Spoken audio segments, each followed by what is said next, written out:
First of all நம்ம வந்து new project ஒன்று கிரியேட் பண்ணிக்கலாம்.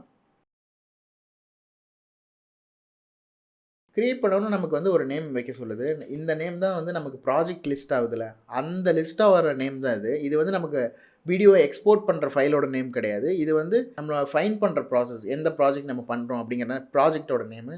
ஸோ நம்ம ப்ராஜெக்ட்டோட நேம் செட் பண்ணிடலாம். ஓகே. நம்ம ப்ராஜெக்ட் கிரியேட் பண்ணியாச்சு. கிரியேட் பண்ணோனே நமக்கு வந்து ஒர்க் ஸ்பேஸ் இந்த மாதிரி தான் இருக்கும். நமக்கு பாக்ஸா ஜஸ்ட் இந்த ரைட் சைட் கார்னருக்கு வந்தீங்கன்னா, உங்களுக்கு வந்து எசென்சியல்ஸ்ன்னு இருக்கும். இதுதான் வந்து நம்ம எசென்சியல்ஸில வைக்கையில, நமக்கு எதெல்லாம் தேவையானதோ, அதுவே ஆட்டோமேட்டிக்கா அரேஞ்ச் ஆயிருக்கும். இல்ல நான் வந்து வெறும் எடிட்டிங் மட்டும் தான் பண்ண போறேன். நான் கலர் மட்டும் தான் பண்ண போறேன்.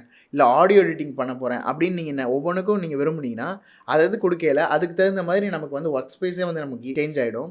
ஸோ நம்மளோட எடிட்டிங் நீட பொறுத்து நம்ம வந்து அத சேஞ்ச் பண்ணிக்கலாம் ஒர்க் ஸ்பேஸ. தென் ஆல் பேனல்ஸ் குடுத்தீங்கன்னா, எல்லா பேனல்ஸும் வரும்.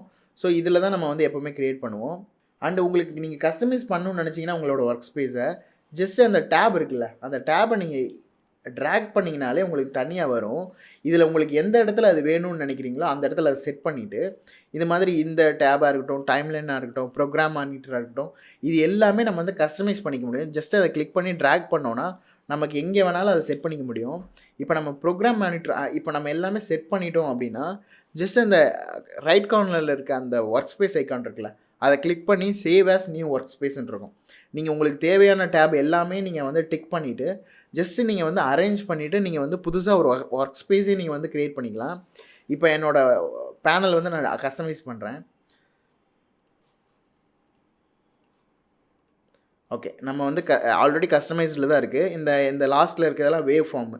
நம்மளோட ஆடியோ நம்ம ஒர்க் பண்ணையில அந்த வேவ் ஃபார்ம் நம்ம பார்த்துக்கலாம். எந்த அளவுக்கு நமக்கு வந்து டெசிபிள்ஸ் இருக்குன்னு சொல்லிட்டு.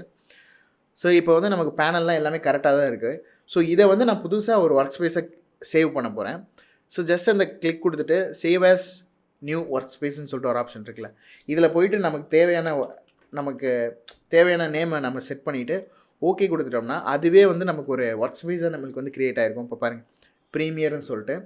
இன்கேஸ் நீங்கள் எடிட்டிங் பண்ணுறீங்கள தவறுதலாக நீங்கள் கைப்பட்டு வேறு எதுக்கு ஒர்க் ஸ்பேஸ் மாறினாலும், நீங்கள் ஒரு பர்ஃபெக்டான ஒர்க் ஸ்பேஸ் வந்து நீங்கள் ஃபஸ்ட்டே க்ரியேட் பண்ணி வச்சுங்க. தென் க்ரியேட் பண்ணிட்டு நீங்கள் மாறினாலும் இங்கே வந்து நம்ம மாற்றையில் நமக்கு வந்து மாறிடும்.